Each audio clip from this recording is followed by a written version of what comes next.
विधानसभा निवडणुकांसाठी प्रथमच 3 पातळ्यांवरती आता जाहीरनामा प्रकाशित केला जातोय।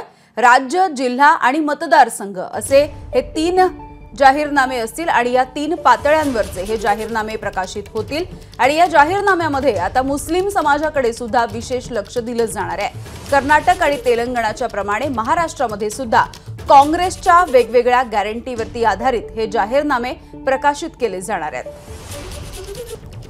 तर काँग्रेसचा हा जाहीरनामा 3 पातळ्यांवरती असेल। संपूर्ण राज्यासाठी जाहीरनाम्यासह जिल्हा पातळीवरती सुद्धा वेगळा जाहीरनामा असेल। विधानसभा निहाय जाहीरनामा तयार करण्याची सुद्धा मुभा उमेदवारांना राहील। कर्नाटक, तेलंगणाच्या धर्तीवरती अनेक जाहीरनामे हे जाहीर केले जातील। मुस्लिम समाजासाठी जाहीरनाम्यामध्ये विशेष तरतुदी असतील। काँग्रेसचा जाहीरनामा न्यायपत्र या नावाने असणार आहे।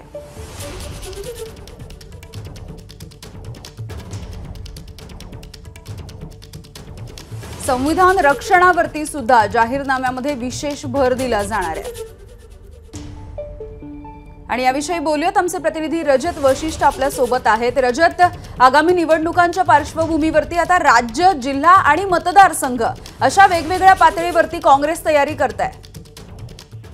नक्कीच यामिनी, विधानसभा निवडणुकांसाठी जाहीरनामा तयार करण्यासाठी काँग्रेसने एक विशेष समिती स्थापन केली आहे आणि त्या समितीच्या काही बैठका ज्या आहेत त्या पार पडलेल्या आहेत आणि त्याच्यामधून जी काही माहिती समोर आली आहे, काँग्रेस पक्ष एक वेगळा प्रयोग यंदा महाराष्ट्रात करू इच्छित आहे।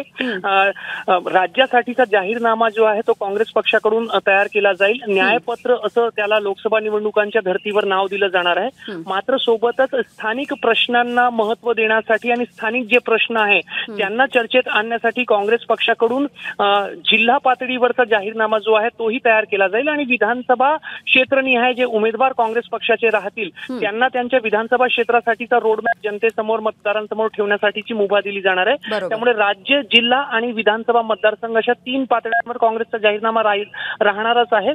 सोबतच काही गॅरंटीज जे आहेत, तेलंगणा आणि कर्नाटकमध्ये काँग्रेसने यश मिळवलेला होता आणि त्या ठिकाणी मतदारांना काही गॅरंटी देण्यात आलेल्या होत्या आणि त्या धर्तीवर काँग्रेसकडून या महाराष्ट्रामध्येही मतदारांना काही गॅरंटीज दिल्या जातील या जाहीरनाम्यामध्ये, अशी माहिती एबीपी माझाला मिळाली आहे। सोबतच मुस्लिम धर्मियांसाठी आणि सोबतच अल्पसंख्याकांसाठी विशेष तरतूद, काही विशेष योजना या जाहीरनाम्यामध्ये असू शकतात, अशी माहिती पण एबीपी माझाला खात्रीलायक सूत्रांकडून मिळाली आहे। अगदी धन्यवाद रजत या माहितीसाठी।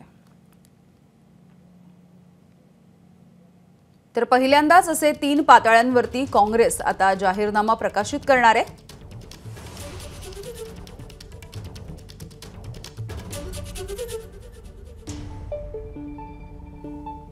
तर या जाहीरनाम्यामधली वैशिष्ट्य नेमकी काय असतील आपण बघूयात।